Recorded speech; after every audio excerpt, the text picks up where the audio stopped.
Bonjour tout le monde et bienvenue dans ce webinaire. On va pouvoir démarrer avec 3 petites minutes de retard.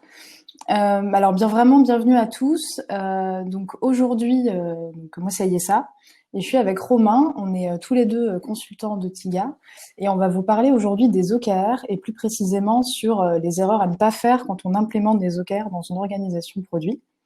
Alors avant de rentrer dans le vif du sujet, je vais faire une toute petite intro. Donc déjà pour vous préciser que donc il y a un site dédié pour revoir voilà tous les replays des différents webinaires qu'on a fait.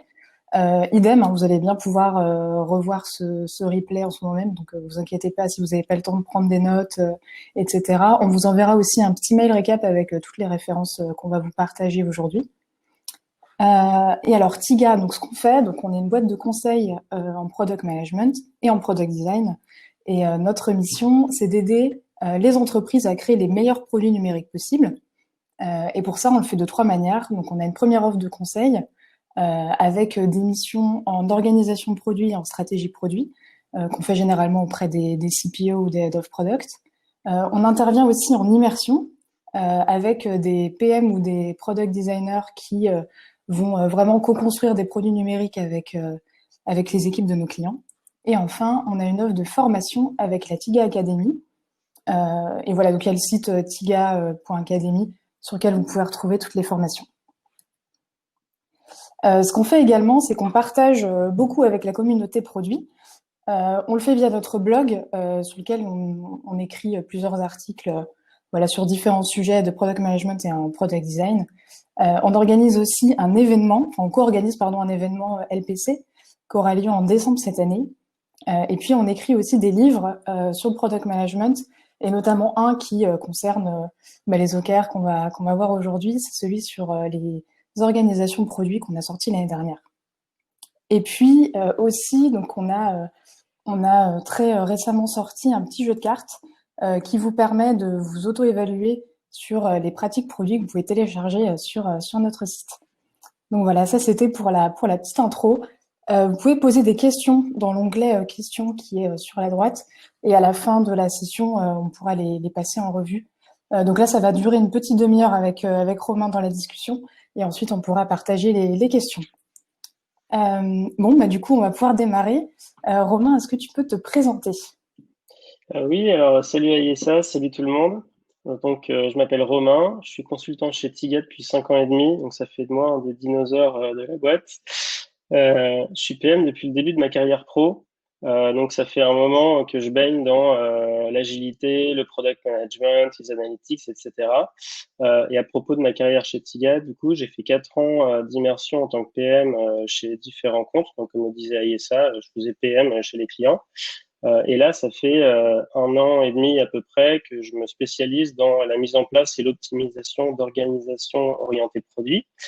Si ça ne vous dit rien, il y a toujours le PA3 dont parlait Ayessa.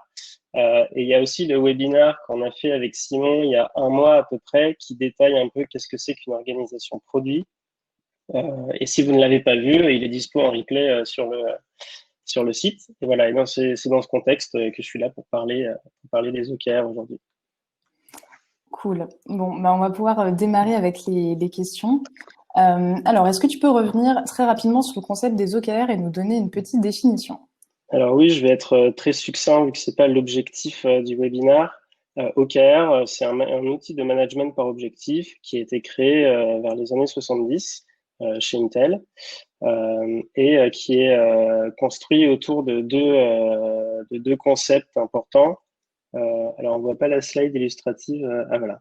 Voilà, deux concepts importants qui sont la cascade et la data. Donc la cascade d'objectifs, c'est comme vous le voyez, là on a deux niveaux, on a un niveau stratégique et un niveau équipe.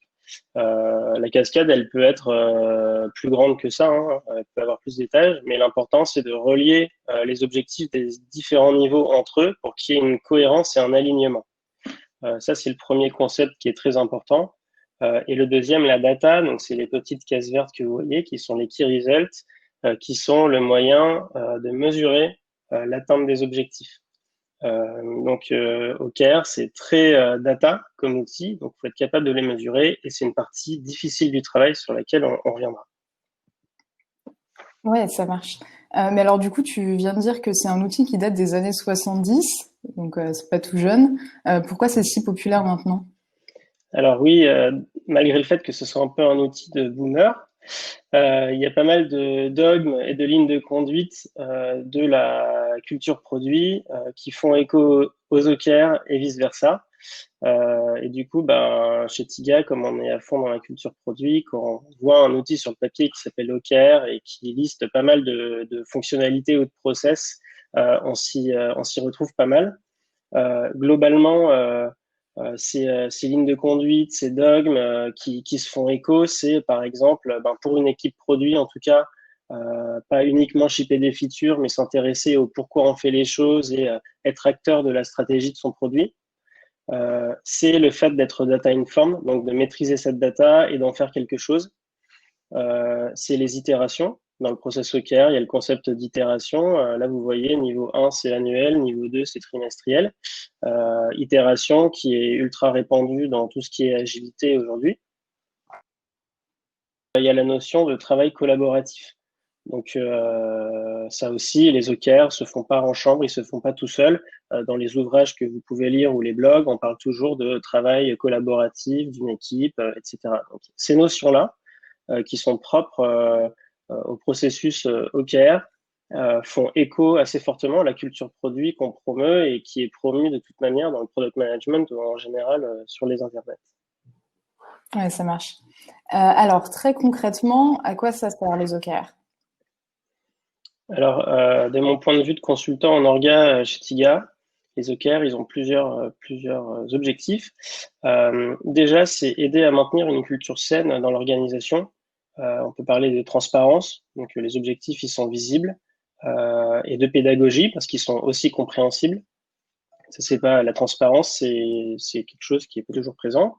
Il y a le fait de donner du sens, donc j'en ai parlé juste avant, hein, aux différents niveaux, donc au niveau boîte, au niveau société, mais aussi au niveau équipe ou groupement d'équipes. Ça sert d'alignement, donc ça permet d'aligner les gens et les équipes autour d'un projet commun. Et ça encourage l'autonomie et la collaboration. Donc ça fait écho au concept, par exemple, d'Empowered Product Team de Marty Kagan, qu'on évoquait aussi lors du webinaire en avril, qui est très important pour moi. Donc c'est le fait de pouvoir donner une marge de manœuvre sur la définition des ambitions et l'exécution des ambitions à l'équipe. Et d'ailleurs, là, la slide suivante, elle récapitule plutôt bien ce qu'on attend des OKR, en tout cas de mon point de vue. Donc là, vous voyez, c'est une matrice avec de l'autonomie et de l'alignement. On a 4 cadrans.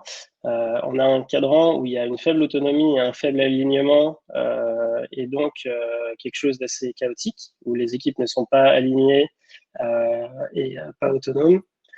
Euh, on a un contexte où il y a beaucoup d'autonomie, mais pas d'alignement. Donc pour le coup, un chaos qui est renforcé, ça peut être intéressant dans certains cas. Euh, on peut avoir un contexte aussi où il y a une faible autonomie et un fort alignement, donc une organisation plutôt autoritaire, où on demande aux équipes d'exécuter des tâches, mais on leur demande pas trop de poser de questions à propos de ça. Et à mon sens, l'utilisation Docker, elle n'a comment dire, de l'impact positif sur une culture produit, une culture d'organisation saine, que quand on est dans le quatrième cadran, qui est celui où il y a un fort alignement et une forte autonomie, où les équipes ont un objectif qu'on leur donne, sans qu'on leur dise quoi faire exactement, tout en justement allant dans la même trajectoire. Et c'est, pour moi, c'est quelque chose d'important qu'il faut garder en tête quand on met en place des OKR. Ouais, très clair. Alors, tu parles beaucoup de produits, hein, normal, on fait du product management, mais de ce que je comprends, les OKR, ça marche aussi dans d'autres contextes, non? Bah, bien sûr, de toute manière, les OKR, bon, ça date, hein, c'était avant qu'on parle d'agilité et tout ça. Donc ça peut marcher dans n'importe quel contexte. Je pense même qu'à la base, c'est un outil qui a été utilisé, c'est un outil de management à l'échelle d'une société. Donc Traditionnellement, les OKR, on les réserve pas aux équipes software ou quoi que ce soit, c'est dans toute la boîte.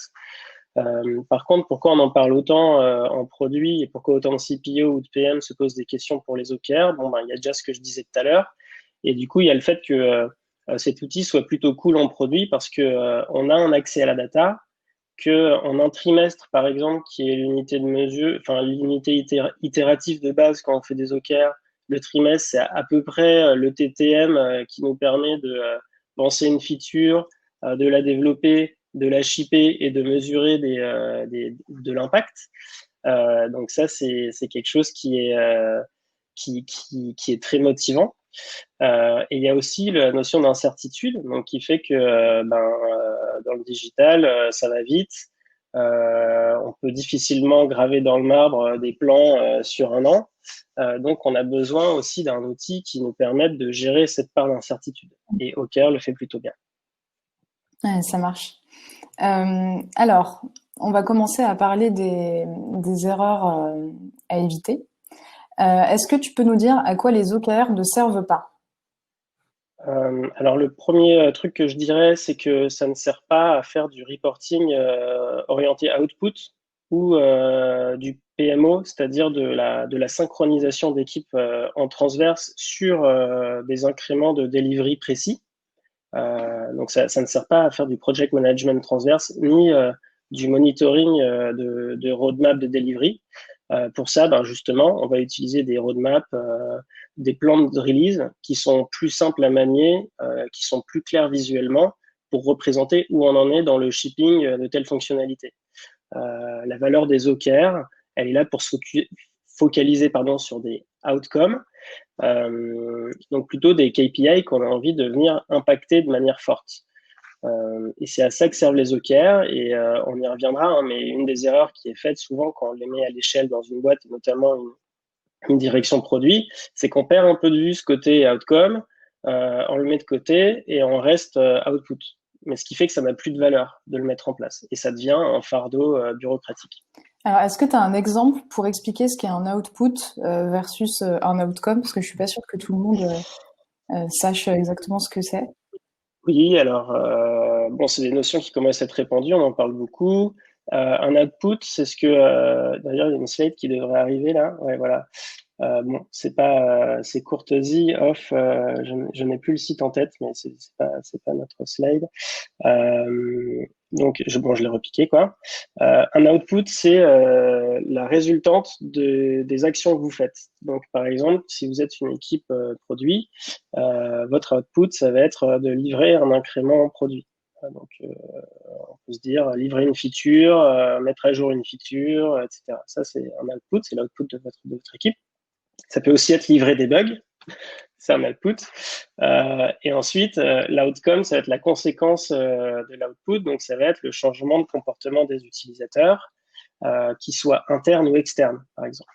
Et ensuite, plus loin, on a l'impact qui est, d'un point de vue business, quelles sont les conséquences business au global du changement de comportement des utilisateurs. Donc, ça se chiffre en général en CA, voilà, en données financières, aussi peut-être en satisfaction utilisateur très globale. Et c'est très important de savoir différencier ces différents éléments pour y voir clair quand on manie les OKR. Si on donne un exemple très produit, par exemple, vous êtes PM dans une application de streaming musical, vous sortez une feature qui vous permet de partager un titre de musique. Si vous êtes outcome orienté, vous allez mesurer l'impact que ça a sur le coût d'acquisition moyen sur mobile, par exemple. Vous allez regarder l'impact que ça a sur vos returning users d'une cohorte bien particulière. Alors que si vous êtes output focused, vous allez regarder si vous aviez bien livré 100% des US qui étaient dans les pics. Vous allez regarder le nombre de bugs que vous avez généré post-MEP, etc. Et je dis pas qu'il faut faire uniquement de l'outcome. Bien sûr qu'il faut faire les deux, de l'output et de l'outcome. Par contre, les OKR, c'est pour l'outcome. C'est pas pour l'output. Oui, ça marche. Merci pour l'exemple. Alors, est-ce que les OKR, ça sert à évaluer une équipe? Est-ce que ça sert à savoir si une équipe fait du bon ou du mauvais travail? Alors non. Les OKR, ça sert à motiver les membres d'une équipe et à faire en sorte qu'ils aillent dans le même sens. Ça ne va pas servir à les évaluer d'un point de vue RH. Ça permet, donc les Américains parlent de moonshot goals. Amel Bent dit viser la lune. Au global, voilà, on cherche à inspirer les gens dans une trajectoire. Donc quand on chiffre des KR, ce qu'il faut se dire, c'est pas important d'atteindre 100%. Parce que derrière, il y a tout ce qu'on dit généralement, c'est-à-dire on va voir les projections à la baisse pour s'assurer de se faire 100%, donc c'est pas un effet qu'on veut avoir. Ce qu'on veut avoir, par contre, c'est s'assurer du fait que tout le monde a compris quel était notre 100% et que tout le monde et qu'on aille dans la trajectoire du 100%. Ça, c'est important. Ensuite, l'atteindre en soi, c'est pas ce qui est le plus important dans la méthode. Ouais, ça marche. Et dans quel contexte ça vaut même pas le coup de commencer à utiliser la méthode OKR? Alors, OKR ou pas OKR, donc ça c'est une question importante à se poser. Il ne faut pas se dire que OKR, en le mettant en place comme une baguette magique, ça va résoudre tous vos problèmes. Au contraire, si vous n'êtes pas dans un contexte, dans un terreau fertile pour les OKR, ça va plus vous créer de problèmes qu'en résoudre. Donc il faut faire attention. C'est pas une honte de ne pas être assez mature pour le faire. Il y a juste d'autres outils qui vous permettent de faire évoluer votre orga.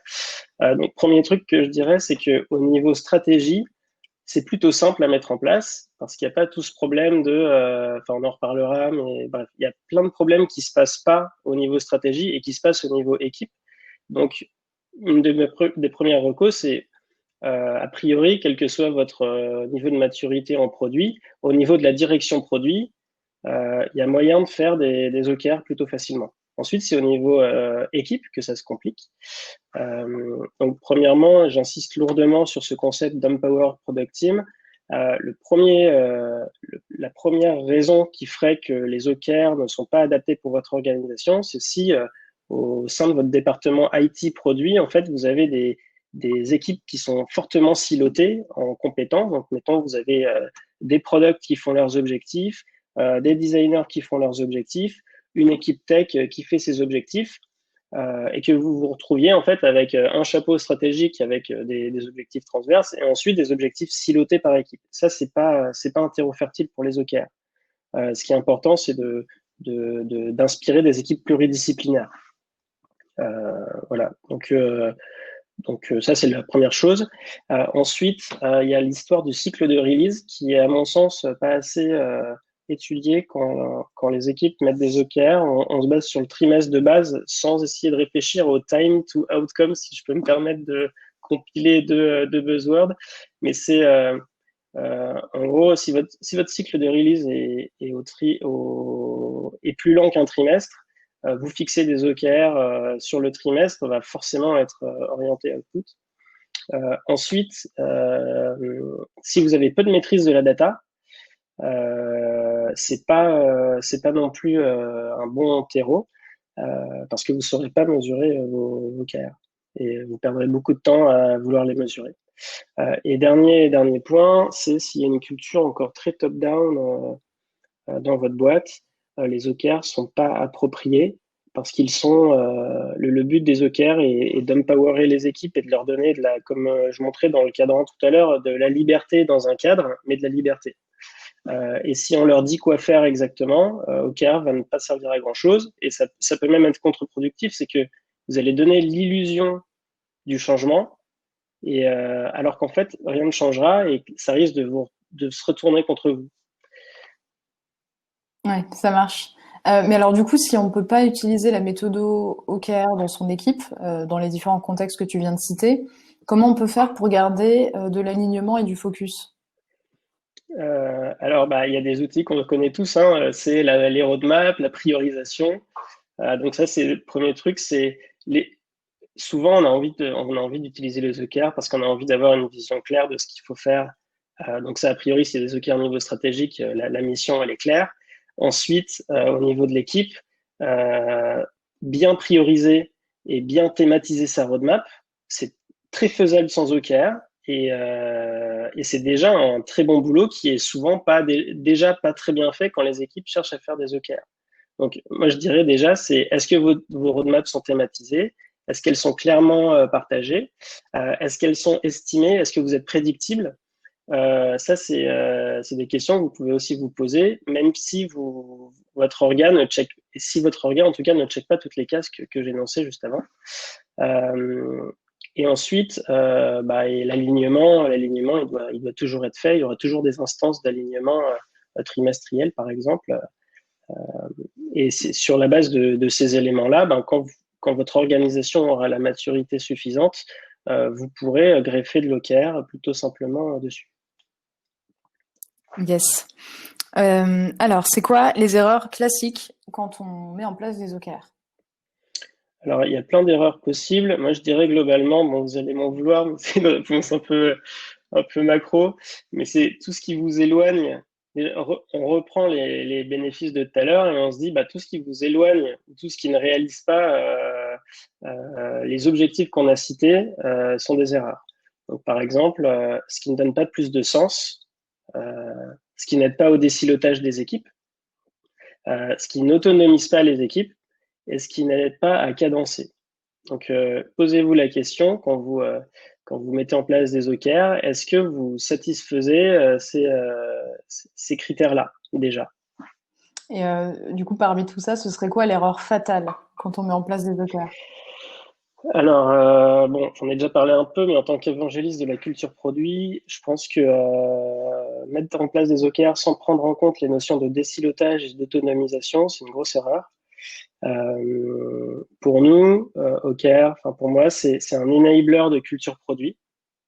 Il faut que ce soit utilisé comme ça, mais par contre, ça peut aussi faire perdurer une culture top-down très très forte si on se retrouve dans le cadran low autonomy, high alignment. En fait, OKR, c'est un outil redoutable d'alignement.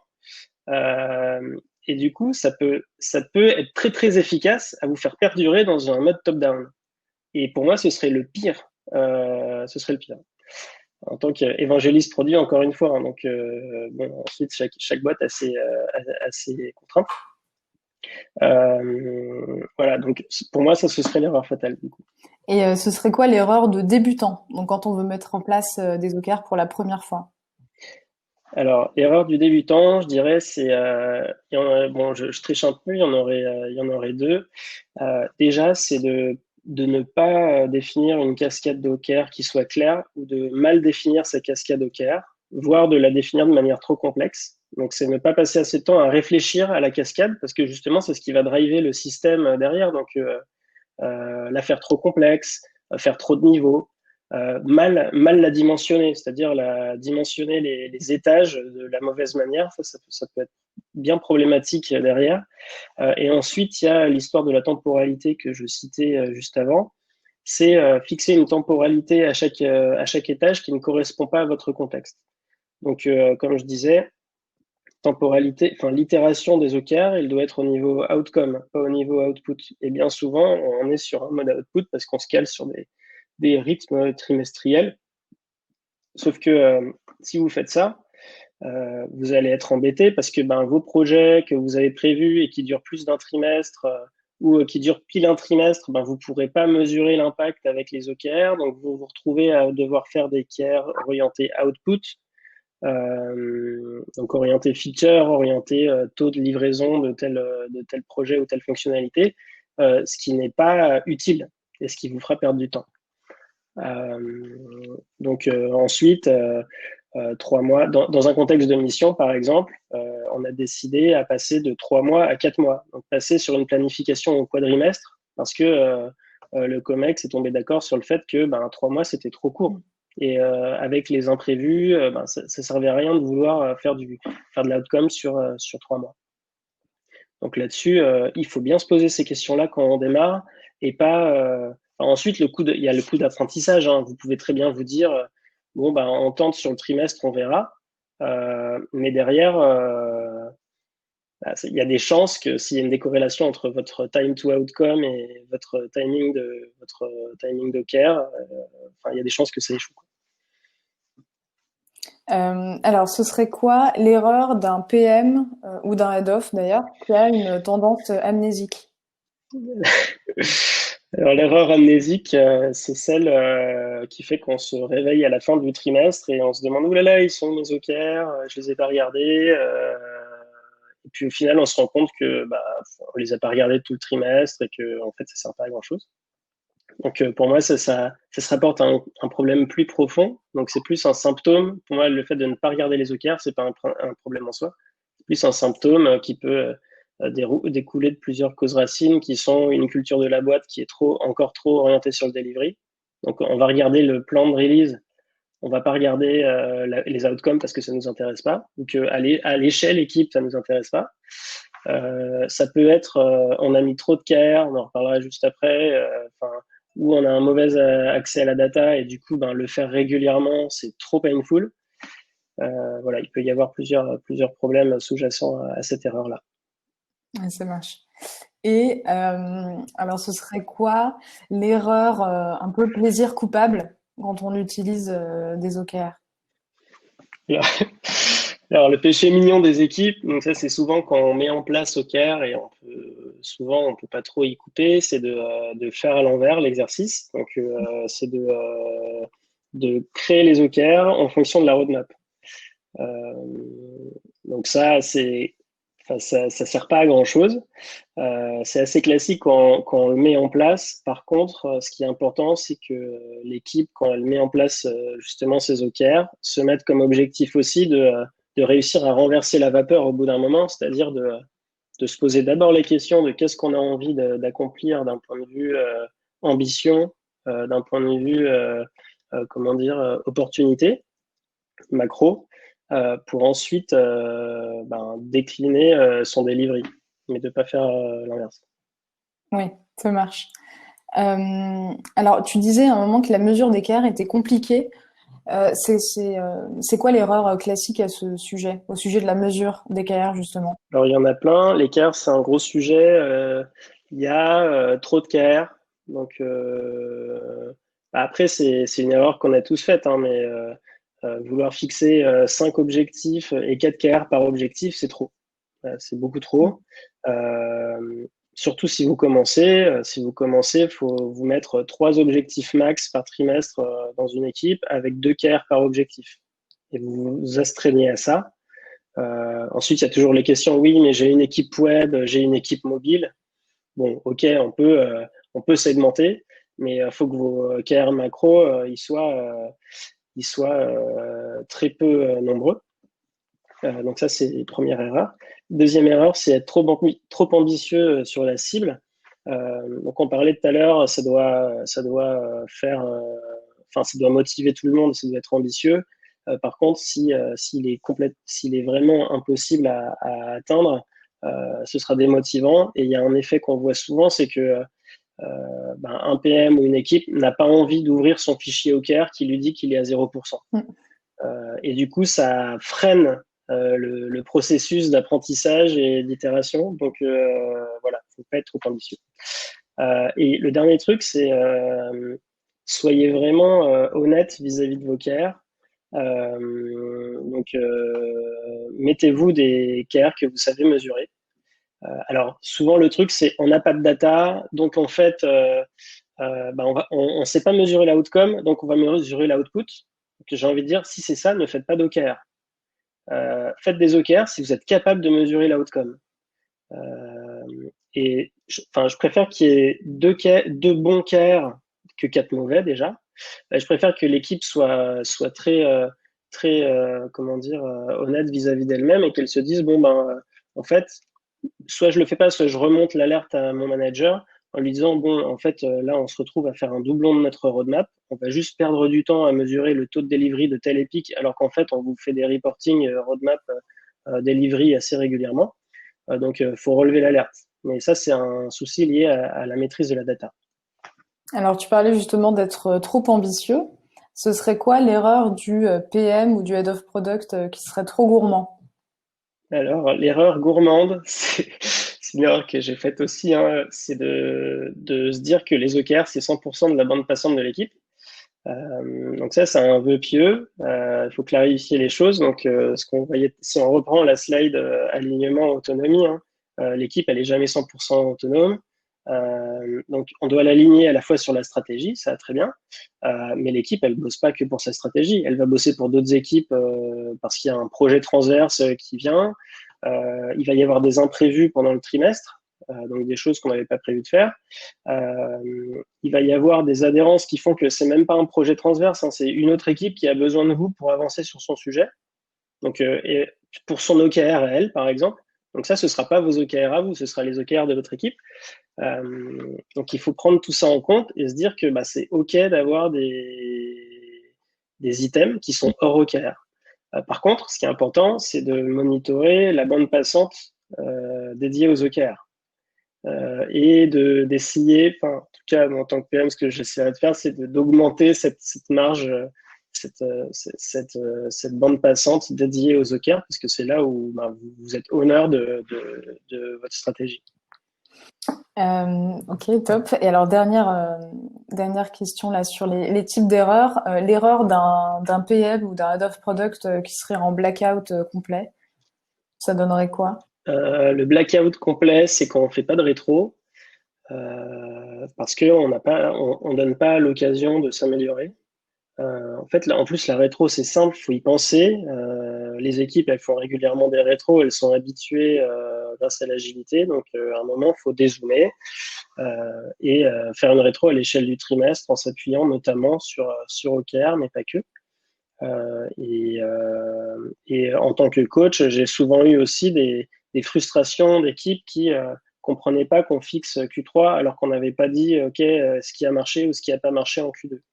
Et c'est ce qui permet aussi d'enclencher ce côté vraiment itératif et pas juste non, mais c'est bon, on a déjà les OKR Q3, on les a écrits il y a 6 mois, donc on va faire ce qu'on a écrit il y a 6 mois plutôt que itérer sur la fin de Q2 en se disant bon, ben là, on se remet en question globalement, on a bien mesuré, on a une maîtrise de la data et on a les éléments pour brainstormer sur ce qu'on fait après. Ouais, ça marche. Bon bah top, ça va faire une demi-heure. Est-ce que pour terminer, tu aurais 3 conseils à donner pour éviter justement toutes les erreurs que qu'on vient de citer? Oui, alors premier conseil, si vous mettez en place, définissez bien votre cascade. Vous n'êtes pas obligé de mettre toute la boîte ou toute la direction produit dans votre première itération. C'est ce qu'on disait avec Simon la dernière fois. Quand vous faites du change, il faut y aller progressivement. Prenez les équipes qui sont le plus partantes et les plus éligibles aux OKR, donc celles qui ont la bonne temporalité, le bon TTM, to outcome, celles qui ont la bonne maîtrise de la data. Et les étages hauts, pour le coup, c'est simple. Ensuite, mesurer régulièrement vos KR. Donc en gros, c'est pour moi la mesure des KR, c'est un peu le crash test des OKR chez vous. C'est est-ce que vous arrivez à le faire? Est-ce que c'est utile pour vous? Et si en fait c'est juste une douleur pour vous en tant que PM ou en tant que Head of Product de regarder votre dashboard toutes les 2 semaines, c'est qu'il y a un souci. Et ensuite, le dernier conseil, c'est ne vous mentez pas et faites des care outcomes. Des care activity based, en fait, ça va être un doublon de votre roadmap. Et votre roadmap, elle doit être priorisée. Donc là-dessus, faut être assez. Je pense que en tant que coach, ça m'arrive d'être moins cash que ça et d'accepter des KR outputs, pardon, donc des KR orientés release. Mais à chaque fois qu'on fait une rétro, on se rend compte que c'est pas utile et que ça n'a pas aidé l'équipe. Bah top. Bon bah avant de passer aux questions, est-ce que tu vas insister sur voilà 3 choses que les participants devront absolument retenir en arrêtant ce webinaire? Oui. Alors, premier truc, OKR, c'est pas de la bureaucratie, c'est un outil qui vous permet d'aller plus loin en tant que direction produit, d'être plus proche de l'impact. Donc, si ça crée de la bureaucratie chez vous et que ça ne vous aide pas, c'est peut-être que votre orga n'est pas encore assez fit pour ça. Ensuite, gardez en tête que c'est un outil comme un autre, c'est pas le Graal, donc c'est pas un drame si ça marche pas, ça reste un outil. Et de toute manière, c'est à vous de le customiser. Donc, s'il y a des trucs qui vous vont pas, vous pouvez les enlever. En général, ça vous met sur une piste, et derrière, bah, c'est à vous d'itérer sur le fonctionnement. C'est pas un framework écrit de A à Z, quoi. Ensuite, en cas de douleur lors de la mise en place, ce qui arrive toujours, faut réfléchir aux causes racines. Donc, au final, la mise en place des OKR, enfin, de mon point de vue très product, la mise en place des OKR, c'est aussi un moyen de vous faire un audit sur bah, qu'est-ce qui marche pas dans mon orga. Notamment, ça va vite faire ressortir des questions d'agilité. Donc, est-ce que vous êtes capable d'avoir de l'impact rapidement au sein d'un trimestre? Ça le fait ressortir tout de suite. Est-ce qu'il y a du top-down? Donc, est-ce que vous pouvez vraiment fixer vos OKR dans une certaine mesure ou est-ce que, en fait, tout vous est dicté? Et ça vous permet aussi de savoir si votre équipe, elle a les moyens de réaliser ses ambitions. Donc, si vous êtes empoweré dans le sens où vous pouvez de A à Z faire le travail qui vous est assigné. Voilà. Et puis, pour finir sur une note positivo-négative, si jamais ça marche pas, si vous vous rendez compte que ça marche pas les OKR chez vous, moi, ce que je vous conseille, c'est que plutôt que de persévérer et d'essayer de bourriner pour que ça rentre, prenez du recul, réfléchissez sur les causes racines. Si vous êtes manager, justement, ça va vous donner du recul sur qu'est-ce qui n'a pas marché. Et si vous êtes PM, ça vous donne un moyen aussi de remonter à votre management les dysfonctionnements qui existaient sûrement avant, mais c'est le bon moment pour en parler. Top. Bah, merci beaucoup, Romain. Ouais, merci beaucoup pour toutes ces infos. On va maintenant passer aux questions. Donc, on a jusqu'à 13h30 pour les questions. Je vais les prendre vraiment dans l'ordre, enfin, en tout cas, dans celles qui ont le plus de votes. Alors, j'ai une première question de Tim sur les outils, la classique. Quels sont les outils qui permettent de suivre concrètement les OKR dans le temps, ou les rédiger, assurer le suivi, l'évolution, etc. Ok. Donc, en effet, on s'en disait qu'il y aurait cette question outil. Alors, pour le coup, je vais vous décevoir. Je suis pas un expert des outils OKR. Ce que je fais en général, c'est qu'en les mettant en place, et c'est surtout ce que je fais, vous m'entendez toujours là? Ouais, ouais. Oui. C'est que, en gros, je les mets en place, mais je les industrialise pas souvent. Donc, en général, on commence avec une spreadsheet Excel qui permet de commencer à itérer sur le modèle. Ensuite, je sais qu'il y a des outils sur étagère, mais qui coûtent cher. Qui sont pas toujours très flexibles, alors que votre cascade, elle doit être flexible. Pour le coup, je pense qu'un outil interne est la meilleure manière de gérer ça. Après, si vous avez vraiment des OKR à l'échelle de toute la boîte, je sais qu'il y a des outils RH qui permettent de se raccrocher aussi aux OKR, donc ça peut être une bonne manière de regarder. Donc là-dessus, ensuite, moi, j'ai pas de préco particulière. Notamment, je reste assez dubitatif sur les outils qui vous proposent des intégrations dans tous les sens, automagiques, avec Jira d'un côté et d'autres outils de l'autre. Pour moi, ça c'est difficilement maintenable dans le temps. Et le côté très automatique de la remontée d'équerre, ça peut être très complexe à mettre en place, je pense, à l'échelle d'une boîte. Ça marche. Alors, j'ai une deuxième question de Julien. Comment gérer les OKR dans des organisations matricielles tech fois produit, même désilotées, quand typiquement le CTO et le CPO voudront chacun pousser des OKR qui sont, j'imagine, antinomiques? Alors, s'ils sont antinomiques, c'est qu'il y a un problème. Pour moi, ils ne devraient pas l'être et il faudrait que cette complémentarité, elle soit gérée à un niveau au-dessus. Et ensuite, ce qu'il faut, c'est clarifier Est-ce que le côté antagoniste entre CPO et CTO, est-ce que c'est au final prioriser un projet tech versus un projet produit? Et du coup, c'est quoi un projet tech et en quoi c'est pas un projet qui va driver le business? Donc ça, c'est la question que je poserais. Donc moi, ce que je proposerais, c'est de revenir à la définition de la cascade et de se dire à quel moment il y a cet antagonisme produit fois tech. Mm. Ou en tout cas, ce côté, bon, ben, chacun a ses prios, mais on n'arrive pas à tomber d'accord. Et à la My Outcome, en fait, j'ai du mal à voir dans quel cas, si on est rattaché sur la outcome, comment est-ce qu'on pourrait être en désaccord entre produit et tech. Et sans que ce soit Donc, désolé. antinomique, si chacun tire la couverture vers lui. Ouais, d'ailleurs. Sans qu'il y ait Bah, un conflit, mais tu vois plutôt comment gérer voilà, le fait que y en a qui puissent pousser vers un truc ou vers l'autre. ben pour moi, ça c'est un problème au niveau direction produit, direction tech, et c'est dans la définition de la cascade qu'il va falloir jouer. Mm, ouais, ça marche. Alors, j'ai une autre question de Quentin. À quel moment, non, pardon, à partir de quel moment ou à quel niveau de maturité on doit utiliser des OKR? Plus précisément, est-ce que tu le conseilles dans une petite équipe, quand il y a un ou deux PM, ou est-ce qu'il faut une taille minimum pour que ce soit efficace?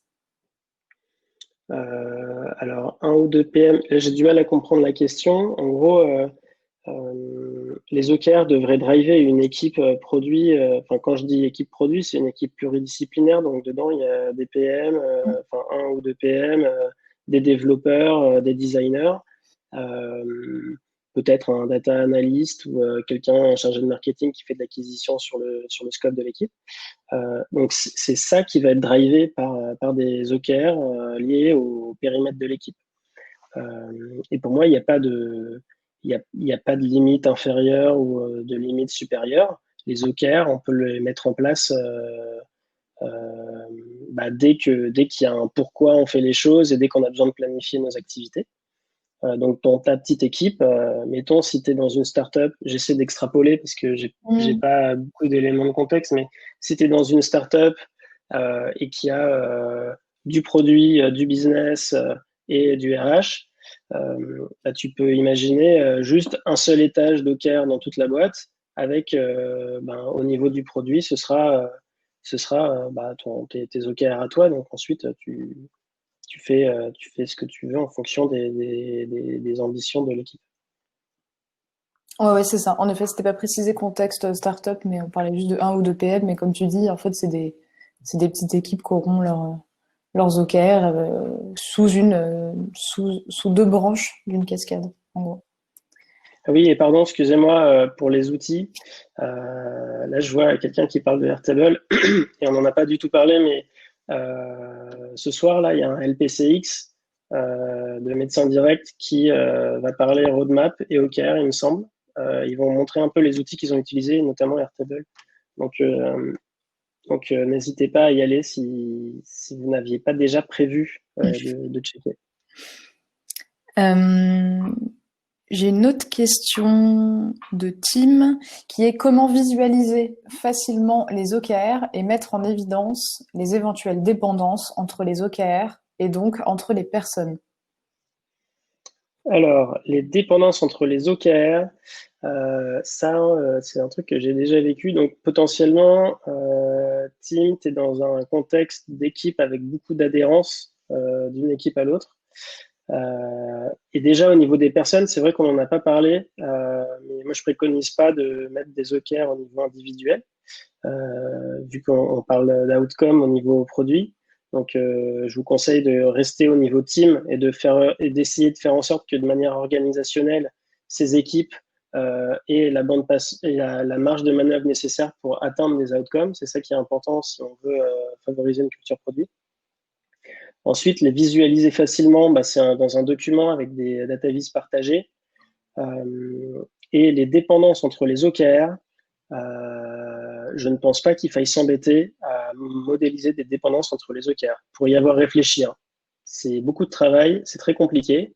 Donc on pourra peut-être avoir la discussion en privé ou quoi sur quels sont tes problèmes de dépendance. Mais pour moi, il y aurait peut-être deux sujets. C'est tu as une orga component team avec des component team à qui on demande des OKR. Donc pour moi, ça c'est un peu un anti-pattern parce que tu vas rester au niveau output et ça n'a pas de valeur ajoutée. Et si c'est le cas, je le disais, les OKR c'est pas fait pour faire de la PMO, donc faut utiliser d'autres outils pour gérer les dépendances. Si c'est une dépendance de personnes, donc mettons des gens du marketing qui bossent 20% du temps dans leur task squad et 80% du temps dans d'autres équipes. Si c'est ce cas-là, faudra revoir les ambitions d'outcome liées au sujet que cette personne traite. Mais ouais. En tout cas, je dirais mettre en évidence les éventuelles dépendances entre les OKR. OKR est pas bon pour gérer les dépendances, donc je déconseille de rentrer là-dedans. Ouais, ça marche. J'ai une question d'Alexis. Pour lancer les OKR, est-ce que cela requiert un buy-in du management ou une équipe spécifique peut lancer ses propres OKR pour inspirer? Alors, c'est une bonne question. Et d'ailleurs, ouais, on n'a pas parlé de ça. Euh, alors, en effet, en fait, quand vous lancez des OKR, il y a plein de manières de jouer avec, parce que sinon, c'est pas drôle. Donc, il y a définir la cascade. J'ai jamais autant dit cascade en si peu de temps, même en voyage, je crois. Donc, en fait, pour moi, c'est très important d'avoir l'étage stratégique. Et s'il n'y a pas de buy-in du management, en fait, tu vas perdre du temps à montrer des KPI à tes managers euh, sur lesquels eux-mêmes ne sont pas forcément incentivés. Donc, c'est bien de montrer l'exemple, mais OKR, pour moi, n'est pas... c'est pas un outil qui a un effet de levier suffisamment fort pour changer le mindset de gens.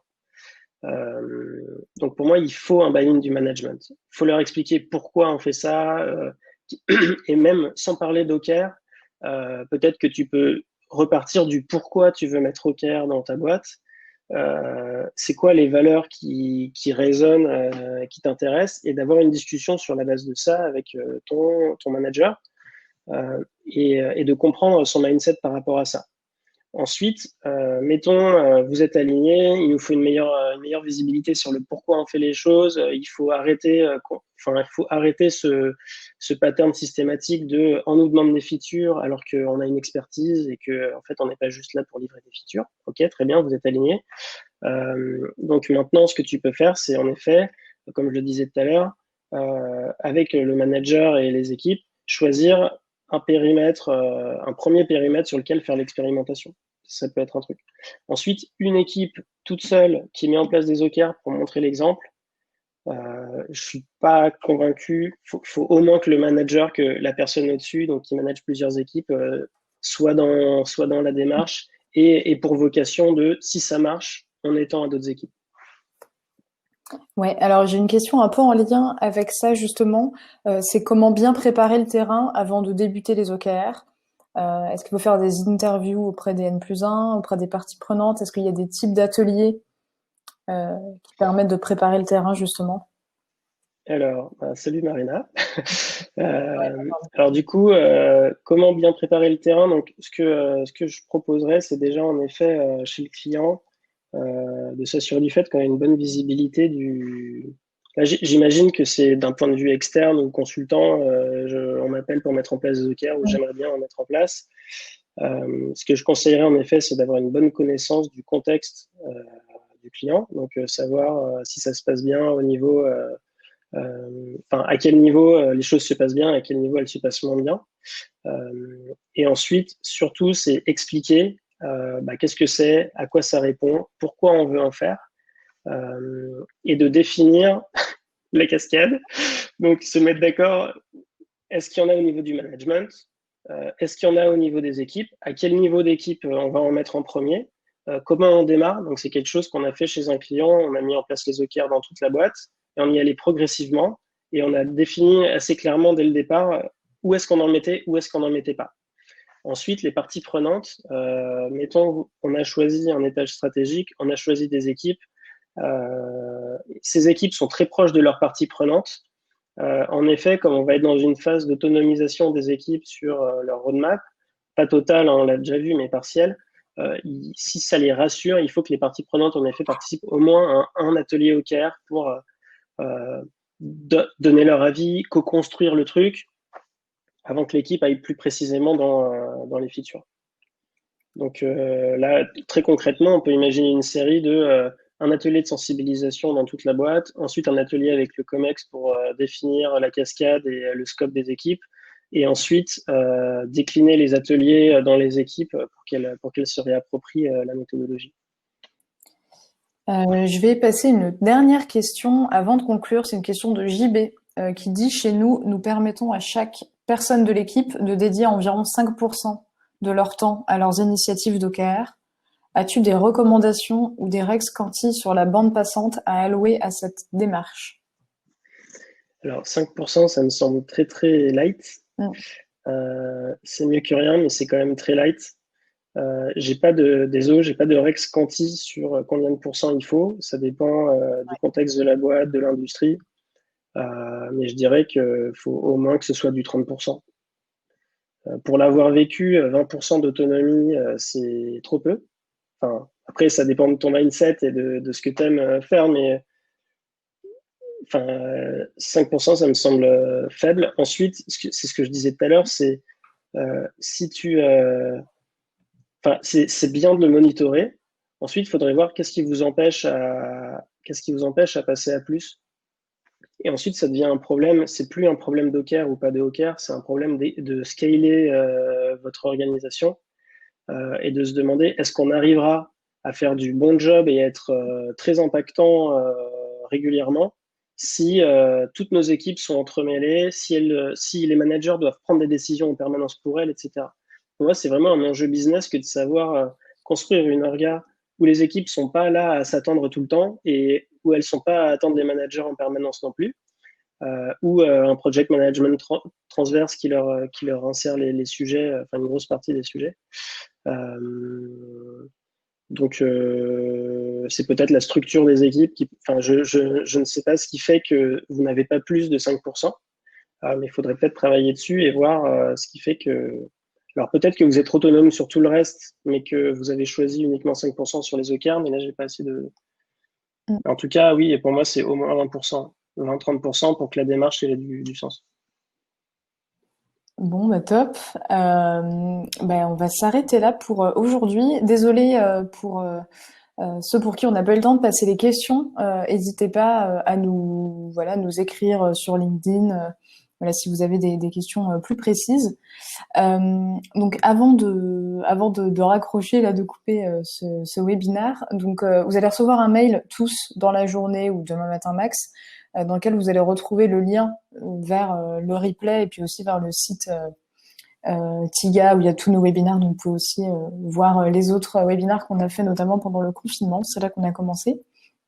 Et puis, bah ouais, merci à tous pour vos questions. Merci aussi pour avoir fait vivre le chat et d'avoir partagé des références et des points de vue. Et bonne journée à tous. Et puis, ouais, n'hésitez pas à nous écrire sur LinkedIn si vous avez des questions plus précises sur votre contexte. Ça, c'est bon. Bah, au revoir tout le monde. Ouais. Tous, au revoir. Au revoir, bonne journée. Ciao.